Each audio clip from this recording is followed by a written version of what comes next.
Mazmur 91, dalam lindungan Allah. Orang yang duduk dalam lindungan yang maha tinggi dan bermalam dalam naungan yang maha kuasa akan berkata kepada Tuhan, tempat perlindunganku dan kubu pertahananku, Allahku yang kupercaya. Sungguh dialah yang akan melepaskan engkau dari jerat penangkap burung, dari penyakit sampar yang busuk. Dengan kepaknya ia akan menudungi engkau, di bawah sayapnya engkau akan berlindung, kesetiaannya ialah perisai dan pagar tembok. Engkau tak usah takut terhadap kedahsyatan malam, terhadap panah yang terbang di waktu siang, terhadap penyakit sampar yang berjalan di dalam gelap, terhadap penyakit menular yang mengamuk di waktu petang. Walau 1.000 orang rebah di sisimu dan 10.000 di sebelah kananmu, tetapi itu tidak akan menimpamu. Engkau hanya menontonnya dengan matamu sendiri dan melihat pembalasan terhadap orang-orang fasik.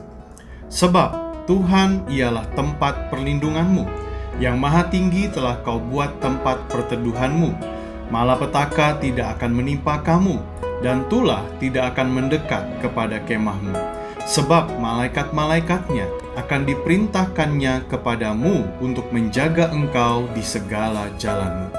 Mereka akan menantang engkau di atas tangannya, supaya kakimu jangan terantuk kepada batu.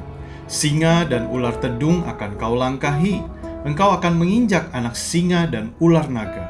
Sungguh hatinya melekat kepadaku, maka aku akan meluputkannya. Aku akan membentenginya, sebab ia mengenal namaku.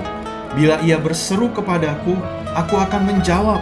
Aku akan menyertai dia dalam kesesakan. Aku akan meluputkannya dan memuliakannya. Dengan panjang umur akan kukenyangkan dia, dan akan kuperlihatkan kepadanya keselamatan daripadaku.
Mari kita siapkan hati kita saudara-saudara.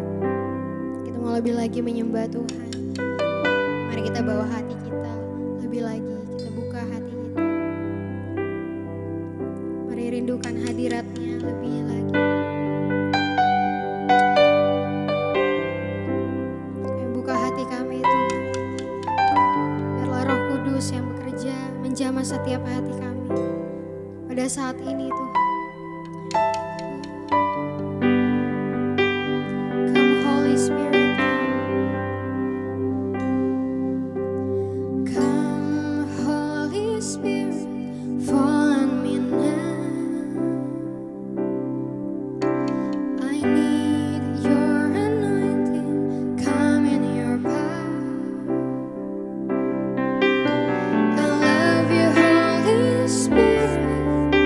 You're captivating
Come Holy Spirit. Mari saudara-saudara.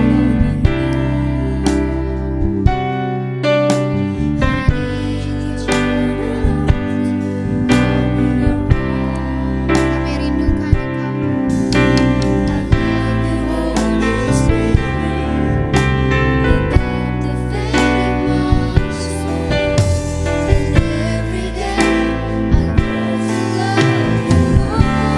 Dengan segenap hati, I'm reaching for your heart. You hold my life in your hands, drawing me closer to you. I feel your power in you. Nothing compares to this place where I can see you face to face. I worship you in spirit and in truth. I'm reaching for your heart. You hold my life in your hands, drawing me closer to you. I feel your power in you. Nothing compares to this place where I can see you face to face. I worship you in spirit and lebih lagi katakan I'm reaching for your heart. You hold my life in your hands, showing me closer to you. Mari alami perjumpaan dengan Dia. Tiada yang tinggi selain ada dalam hadirat-Mu Tuhan. I worship you in spirit. Boleh sama-sama kita sembah Dia.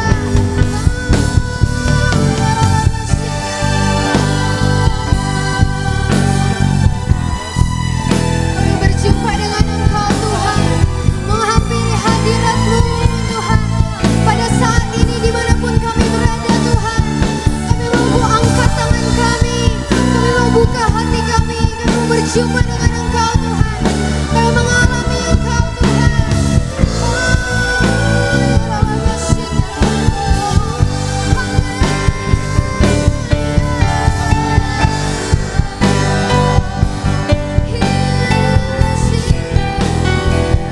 Kami merindukan Engkau Tuhan. Kami merindukan jamaah-Mu Tuhan. Ketika kami bisa menangis dalam hadirat-Mu Tuhan, ketika kami mengalami sukacita itu Tuhan dalam hadirat-Mu, kami merindukan itu Tuhan. Ya Allah, mari boleh terus sembah Dia. Oh Yesus Tuhan. Kami bawa mazmur kami, pujian kami. Ya Allah, Tuhan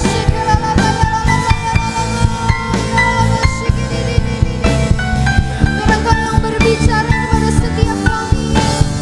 Engkau yang menguatkan setiap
setiap kami.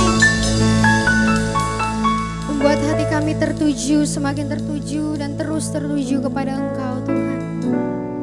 Roh Kudus yang menuntun setiap kami, yang terus memperbaharui setiap hati kami, membuat kami terus merindukan hadirat-Mu Tuhan, membuat kami terus haus akan hadirat-Mu Tuhan.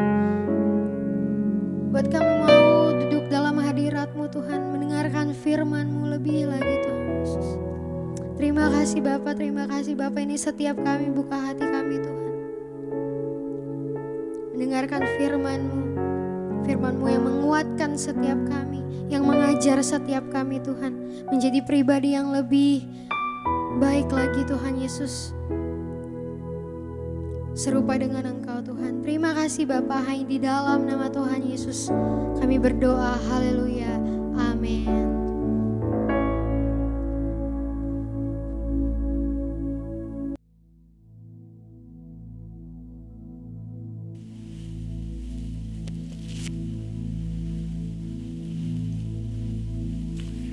Shalom semuanya. Tahun 2021 adalah tahun integritas, the year of integrity. Menurut Westminster Dictionary of Theological Terms, integritas adalah istilah teologis untuk menunjukkan kemurnian dan kejujuran sebagaimana manusia diciptakan dalam rupa dan gambar Allah. Setelah manusia jatuh ke dalam dosa, maka gambar dan rupa Allah itu menjadi rusak. Pada saat kita menjadi orang percaya melalui proses pengudusan atau sanctification, gambar dan rupa Allah dikembalikan lagi, yaitu kita dijadikan serupa dengan gambar Yesus.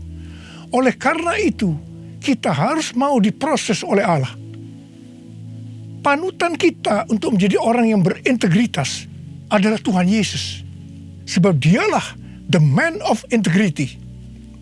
Dalam Matius 22 ayat 16 dituliskan bahwa sekalipun ahli Taurat dan orang Farisi berniat menjerat Tuhan Yesus, ternyata tanpa disadari mereka justru mengakui integritas Tuhan Yesus dengan berkata, "Guru, kami tahu Engkau adalah seorang yang jujur dan dengan jujur mengajar jalan Allah, dan Engkau tidak takut kepada siapapun juga, sebab Engkau tidak mencari muka."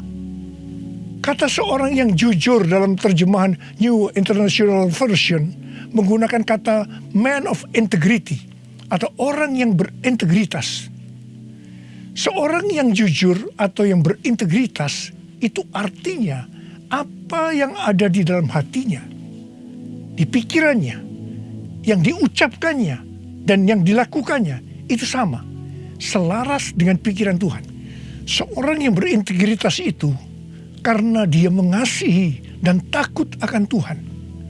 Dan Tuhan memberikan berkat kepada orang yang berintegritas, seperti yang terdapat dalam Mazmur 25 ayat 12-14 yang berkata, "Siapakah orang yang takut akan Tuhan? Kepadanya Tuhan menunjukkan jalan yang harus dipilihnya. Orang itu sendiri akan menetap dalam kebahagiaan, dan anak cucunya akan mewarisi bumi. Tuhan bergaul karib dengan orang yang takut akan Dia, dan perjanjiannya diberitahukannya kepada mereka." Haleluya. Seorang yang berintegritas bukan seperti ahli-ahli Taurat dan orang Farisi. Dalam Matius 23 ayat 1 sampai dengan 36, Tuhan Yesus berkata bahwa ahli-ahli Taurat dan orang-orang Farisi telah menduduki kursi Musa. Sebab itu, turutilah dan lakukanlah segala sesuatu yang mereka ajarkan kepadamu.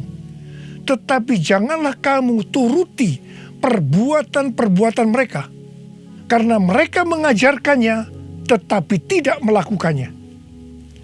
Tuhan Yesus berkata bahwa ahli Taurat dan orang Farisi adalah orang yang munafik.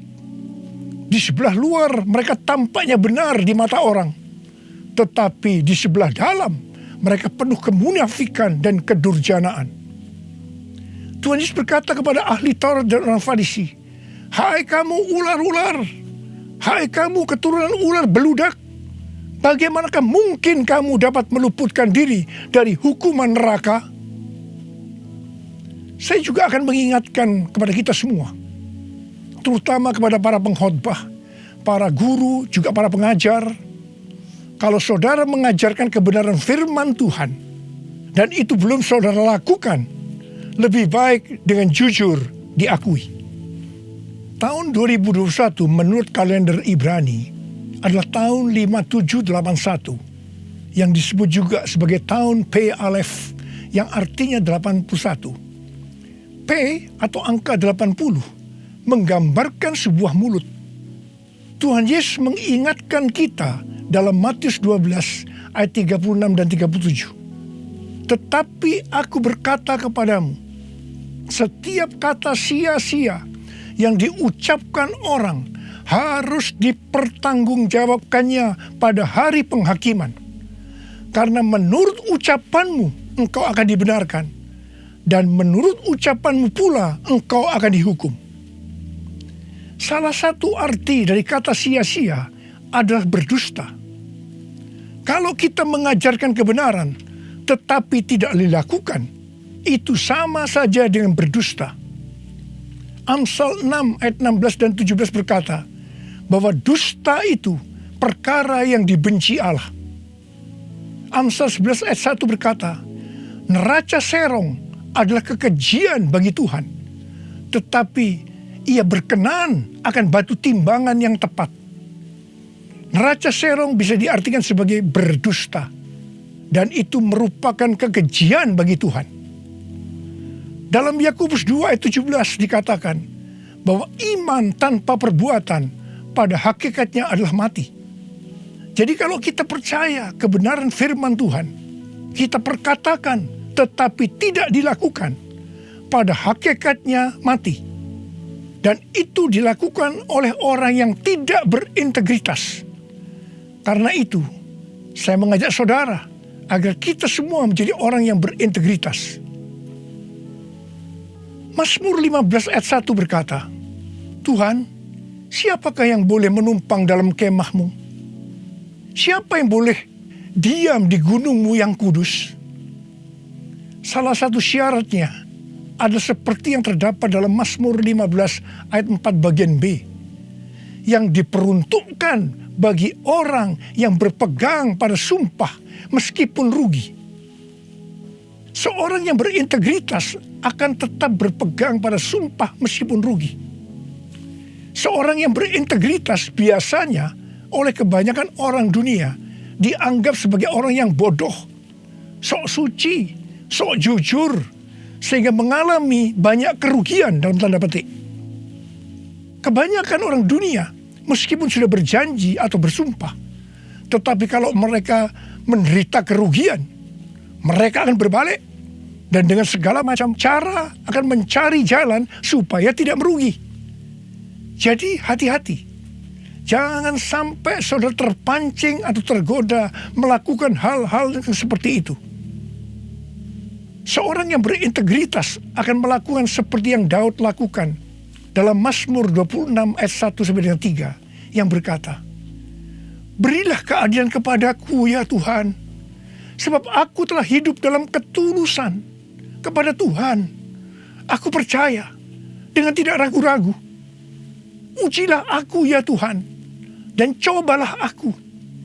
Selidikilah batinku dan hatiku, sebab mataku tertuju kepada kasih setiamu, dan aku hidup dalam kebenaranmu. Daud bukan orang yang sempurna secara moral, tetapi Alkitab mencatat bahwa kehidupannya mencontohkan karakter yang dewasa, tulus dan jujur di hadapan Tuhan. Jadi Daud adalah orang yang berintegritas. Daud berani berkata kepada Tuhan, ujilah aku ya Tuhan, dan cobalah aku.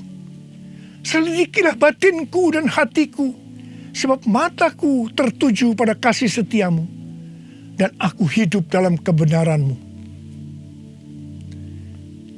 Saya teringat di awal pelayanan saya, Tuhan memberikan kepada saya sebuah lagu tentang ujilah aku. Ujilah aku Tuhan, cobalah aku Tuhan, selidiki batinku dan hatiku, mataku tertuju padamu. Aku cinta padamu, Tuhan. Aku rindu hadirat-Mu, Tuhan. Aku ingin selalu dekat padamu,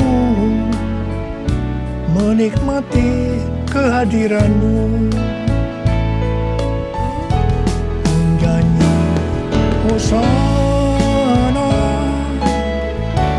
bagi Rajaku yang duduk di tahta.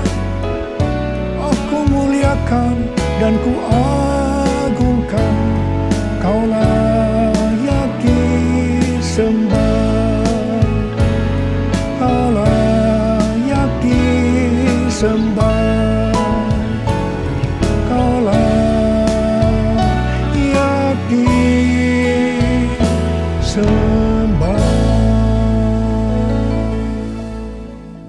Waktu saya mulai menyanyikan lagu ini dan CD-nya mulai beredar, saya menuai banyak kritik dari hamba-hamba Tuhan yang menjadi senior saya. Mereka berkata, kok berani-beraninya Niko menyanyi lagu seperti ini? Saya berkata, bukankah ini ada di Alkitab yang dinyanyikan oleh Daud? Tetapi mereka tetap tidak bisa menerimanya. Terus terang saya kaget. Saya tidak pernah berpikir bahwa beliau-beliau itu mempunyai pikiran yang seperti itu. Saya menyanyikan lagu ini dengan satu pengertian, bahwa saya siap diuji oleh Tuhan. Dan itu saya lakukan sejak awal pelayanan saya. Mungkin ada di antara saudara yang tidak berani menyanyikan lagu ini. Saya pernah mendengar orang yang berkata, itu kan Pak Niko yang berani. Kalau saya sih belum berani. Saya hanya akan mengingatkan kepada saudara bahwa Tuhan Yesus menghendaki agar kita hidup sebagai seorang yang berintegritas. Seorang yang hidupnya jujur dan tulus di hadapan Tuhan. Mari, saya mau ajak saudara untuk menyanyikan lagu ini bersama saya.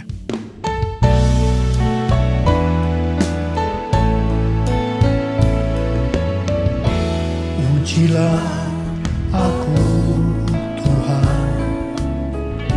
Cobalah aku, Tuhan. Selidiki batinku dan hatiku,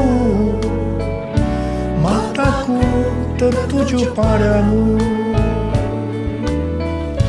Aku cinta padamu, Tuhan. Aku rindu hadirat-Mu, Tuhan. Aku ingin selalu dekat padamu, menikmati kehadiran-Mu. Menyanyi Hosana bagi Rajaku yang duduk di tahta. Aku muliakan dan ku agungkan, Kau layak disembah, Kau layak disembah, Kau layak disembah.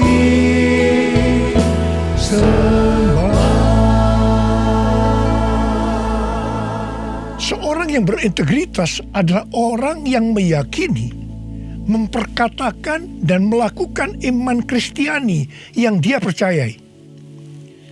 Sejak tahun 2018, melalui nubuatan C.D. Jacob, Tuhan menunjuk gereja kita sebagai messenger dari Pentakosta ketiga. Saya percaya kita ditunjuk oleh Tuhan menjadi messenger atau utusan Tuhan untuk Pentakosta ketiga karena kita adalah insan Pentakosta. Sebagai orang yang berintegritas, maka kita akan memperkatakan dan melakukan apa yang kita percayai, yaitu apa yang ada di dalam hati dan pikiran kita. Jadi kita akan berkata-kata dan melakukan sesuatu sebagai insan Pentakosta. Karena itu kita harus mengenal identitas sebagai insan Pentakosta. Dari zaman Azusa Street yang disebutkan sebagai Pentakosta kedua sampai dengan saat ini, bahwa kegerakan Pentakosta secara garis besarnya terdiri dari 3 grup besar. Yang pertama Pentakosta klasik, yang kedua harismatik, dan yang ketiga neo-harismatik. Jumlah total dari 3 grup ini menurut survei di tahun 2019 ada 698 juta orang, yang berarti sekitar 27% dari total kekristenan. Sinode Gereja Bethel Indonesia atau GBI, di mana gereja kita termasuk di dalamnya, adalah grup Pentakosta klasik seperti yang terlihat dalam pengakuan iman GBI. Ciri khas dari Pentakosta klasik adalah doktrin baptisan Roh Kudus dengan 5 pilar teologi Pentakosta, yaitu yang pertama keselamatan, yang kedua kekudusan, yang ketiga baptisan Roh Kudus, yang keempat kesembuhan ilahi, dan yang kelima kedatangan Tuhan Yesus untuk kali yang kedua dengan segera. Sejak sebelum dunia ini dijadikan, Allah berinisiatif menyediakan keselamatan bagi semua orang. Allah memanggil kita kepada keselamatan melalui Injil, dan kita menerima kasih karunia-Nya secara gratis melalui respon iman kita. Keselamatan yang diberikan kepada kita bukan karena usaha kita, tetapi karena pemberian Allah. Karena itu jangan ada yang memegahkan diri. Pada waktu kita percaya kepada Tuhan Yesus sebagai Tuhan dan Juru Selamat kita bertobat dan kita mengalami kelahiran baru. Kelahiran baru adalah awal perjalanan rohani kita di dalam Kristus. Ini yang disebutkan sebagai proses pembenaran atau justification. Selanjutnya kita masuk dalam proses kedua, yaitu pengudusan atau sanctification. Dalam proses ini kita dikuduskan terus-menerus oleh Roh Kudus dan firman Allah, disertai proses-proses yang menyakitkan bagi kedagingan kita. Dan goal daripada proses pengudusan ini untuk menjadikan kita menjadi serupa dengan gambar Yesus. Tuhan Yesus begitu baik kepada kita sebagai anak-anaknya, supaya kita lulus dalam proses pengudusan atau sanctification ini. Maka Tuhan Yesus membaptis kita dengan Roh Kudus, dengan tanda awal berbahasa roh. Selain itu, sebagai penyembuh atau pembuat mujizat, Tuhan Yesus selalu siap untuk memberikan kesembuhan dan mujizat kepada kita yang membutuhkan, yang sedang berada dalam proses pengudusan atau sanctification.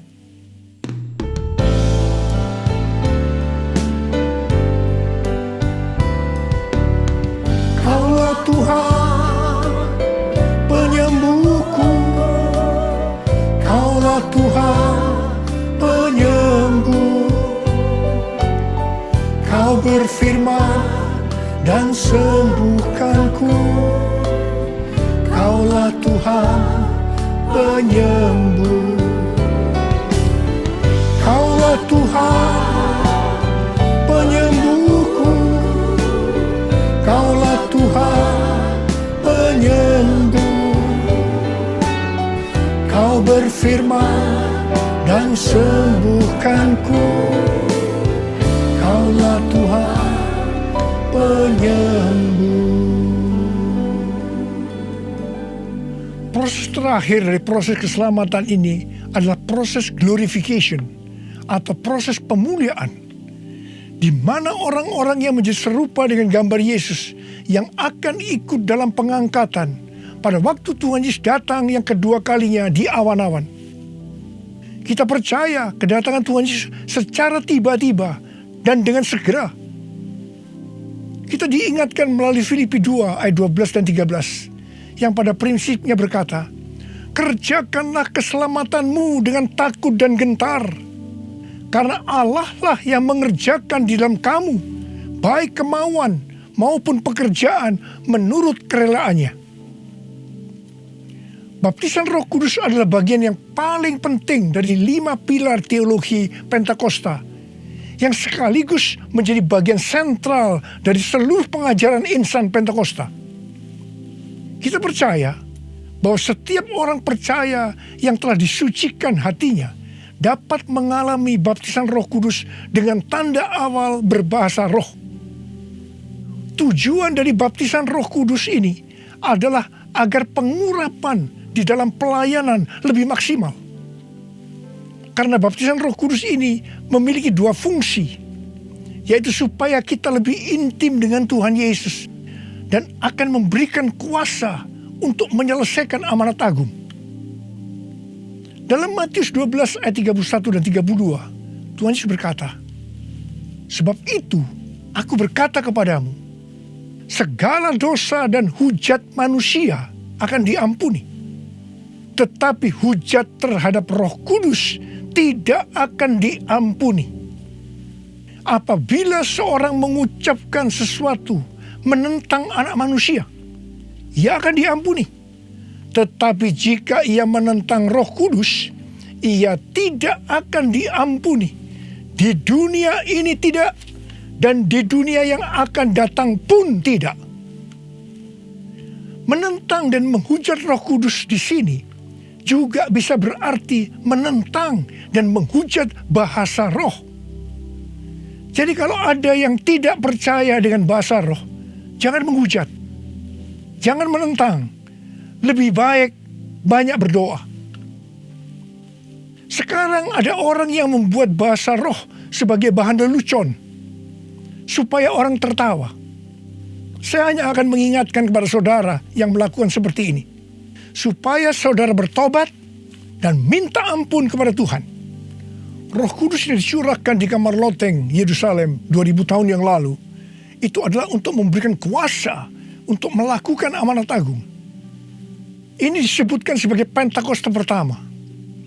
Pentakosta pertama ini dahsyat, sebab dalam kurun waktu 100 tahun, 70% dari dunia yang dikenal waktu itu, yaitu yang berada di bawah kekaisaran Romawi, menjadi Kristen. Pertanyaannya, apakah amanat agung sudah selesai? Jawabannya, belum. Karena itu pada tahun 1906, kembali Roh Kudus dicurahkan di Azusa Street, yang disebutkan sebagai Pentakosta kedua. Pentakosta kedua ini dahsyat, sebab menurut Gordon Conwell Theological Seminary, bahwa 77,9%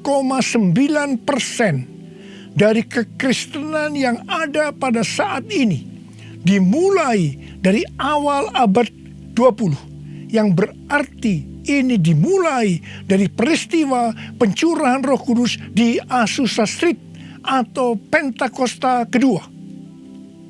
Pertanyaannya, apakah amanat agung sudah selesai? Jawabannya, belum.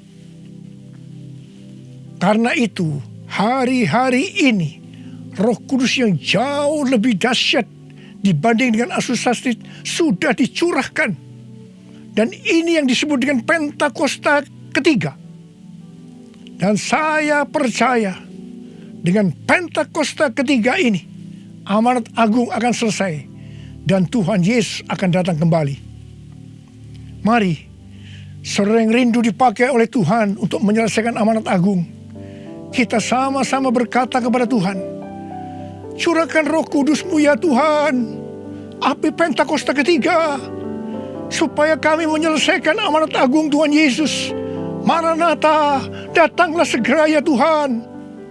Mari, saudara yang rindu dipakai oleh Tuhan untuk menyelesaikan amanat agung, kita sama-sama berkata kepada Tuhan, curahkan Roh Kudus-Mu ya Tuhan, api Pentakosta ketiga, supaya kami menyelesaikan amanat agung Tuhan Yesus. Maranatha, datanglah segera ya Tuhan Yesus. Curahkanlah kuasa-Mu Tuhan, mujizat terjadi di tempat ini. Curahkanlah kuasa-Mu Tuhan, mujizat terjadi sekarang ini. Biarlah ini menjadi doa kita, saudara. Kita nyanyikan sama-sama. Curahkanlah kuasa-Mu Tuhan, mujizat terjadi di tempat ini. Curahkanlah kuasa-Mu Tuhan, mujizat terjadi sekarang ini. Uriala makana bayara la bayara la bala bala bala bala bala bala bala bala bala. Urala makana bayara la bala bala bala bala bala bala bala bala bala. Curahkan ya Tuhan, curahkan roh-Mu ya Tuhan. Penuhi anak-anak-Mu dengan roh-Mu. Penuhi mereka ya Tuhan. Berikan kami kuasa untuk menyelesaikan amanat agung Tuhan Yesus. Terima, terima, terima, terima, terima, terima. Uriala bala bala bala bala bala bala. Tuhan, Engkau lihat anak-anak-Mu yang sedang mengangkat tangan. Kamu percaya Engkau memelihara mereka, Engkau menjaga mereka dalam masa pandemi COVID-19 ini Tuhan. Bapa, hamba berdoa buat mereka, tidak ada seorang pun yang sakit. Hamba berdoa tidak ada yang berkekurangan, semua dicukupkan, malah berkelimpahan dalam hal yang baik. Oh Rama, terimalah berkat Tuhan, terimalah perlindungan Tuhan, terima perlindungan Tuhan, terima berkat Tuhan. Curahkanlah kuasa-Mu Tuhan, mujizat terjadi di tempat ini. Amin. Curahkanlah kuasa-Mu Tuhan, mujizat terjadi sekarang ini. Mujizat terjadi sekarang ini. Mujizat terjadi sekarang ini. Mujizat terjadi sekarang ini.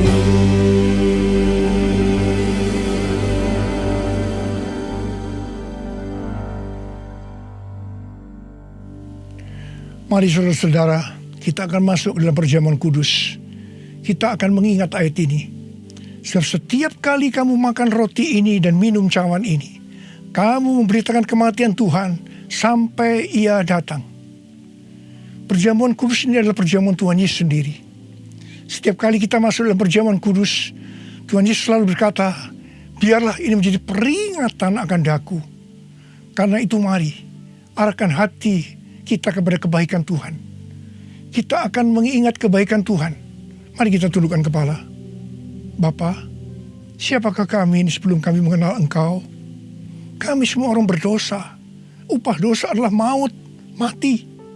Tapi Engkau tidak berdosa, telah dijadikan dosa oleh karena kami. Engkau harus turun dari surga mulia, menjelma menjadi manusia, untuk mati menggantikan kita semua. Dengan penderitaan yang luar biasa. Betapa baiknya Engkau Tuhan, betapa baiknya Engkau Tuhan. Kau jadikan kami sebagai anak-anak-Mu. Kau tuntun, Kau berkati, Kau sembuhkan kami. Engkau tegur juga kalau kami salah. Itu Engkau ya Abah. Itu Engkau ya Abah. Saudara, Tuhan akan memberkati saudara melalui perjamuan kudus ini. Tapi Tuhan berkata kepada kita, agar kita makan dan minum dengan cara yang benar. Oleh karena itu masing-masing berdoa. Introspeksi, lihat keadaan diri masing-masing. Jangan menyimpan dosa. Kalau ada dosa yang Tuhan ingatkan saat ini, langsung minta ampun. Katakan, ampuni saya Tuhan, ampuni saya, akui di hadapan Tuhan. Jangan sembunyikan dosa itu, supaya Engkau diberkati Tuhan. Kau melihat anak-anak-Mu sedang berdoa minta ampun Tuhan. Ampuni anak-anak-Mu, ampuni kami semua ya Tuhan, ampuni. Sekarang ya Tuhan, kami akan masuk dalam perjamuan kudus ini dengan hati yang penuh ucapan syukur. Dalam nama Yesus kami berdoa. Amin. Sekarang saudara, mari kita angkat roti di tangan kanan saudara tinggi-tinggi. Sebab apa yang telah kuteruskan kepadamu telah aku terima dari Tuhan. Yaitu bahwa Tuhan Yesus pada malam waktu Ia diserahkan mengambil roti. Dan sesudah itu Ia mengucap syukur atasnya. Ia memecah-mecahkannya dan berkata, inilah tubuhku yang diserahkan bagi kamu. Perbuatlah ini menjadi peringatan akan aku. Saudara dikasih Tuhan, bukankah roti yang kita pecah-pecahkan ini adalah persekutuan kita dengan tubuh Kristus. Mari kita makan dalam nama Yesus.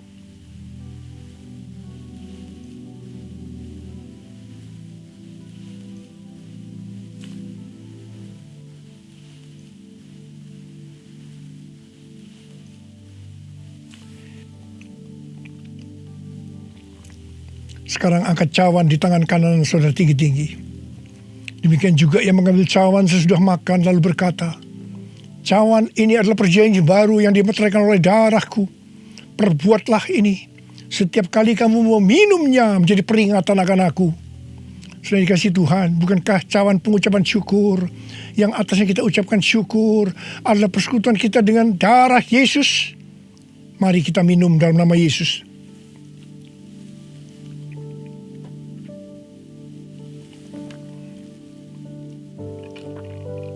Sekarang ucapkan syukur dan terima kasih dengan suara. Jangan diam. Oh ya Tuhan, terima kasih. Terima kasih. Terima kasih ya Tuhan. Terima kasih. Oh ralabayara shandara garamayara rabayara. Oh terima kasih. Terima kasih Tuhan, terima kasih ya Tuhan, terima kasih. Oh terima kasih ya Tuhan. Terima kasih Yesusku, terima kasih Yesusku. Puji syukur hanya bagi Tuhanku. Terima kasih Yesusku, terima kasih Yesusku. Puji syukur hanya bagi Tuhanku. Terima kasih. Terima kasih Yesusku. Terima kasih Yesusku. Puji syukur hanya bagi Tuhanku. Terima kasih Yesusku. Terima kasih Yesusku. Puji syukur hanya bagi Tuhanku. Puji syukur hanya bagi Tuhanku. Puji syukur hanya bagi Tuhanku.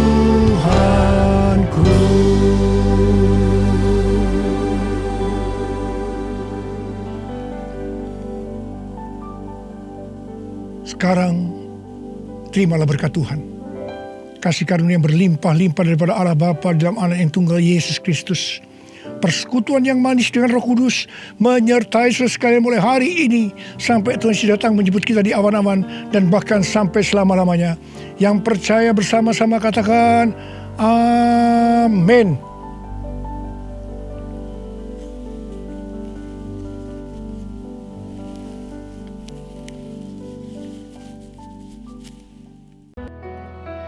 Apa yang dimaksud dengan Pentakosta ketiga? Pentakosta ketiga adalah pencurahan Roh Kudus yang dahsyat di zaman sekarang melebihi yang terjadi di Azusa Street. Pentakosta ketiga akan mengakibatkan penuaian jiwa yang terbesar dan yang terakhir sebelum Tuhan Yesus datang kembali. Pentakosta ketiga akan membangkitkan generasi Yeremia, yaitu anak-anak muda yang dipenuhi Roh Kudus, cinta mati-matian kepada Tuhan Yesus, tidak kompromi terhadap dosa, dan akan bergerak untuk memenangkan jiwa. Pentakosta ketiga lahir di Indonesia dan bergerak ke bangsa-bangsa. Gerakan ini dari timur ke barat dan akan kembali ke Yerusalem. Pentakosta ketiga akan memberikan kuasa untuk menyelesaikan amanat agung, dan setelah itu Tuhan Yesus datang kembali.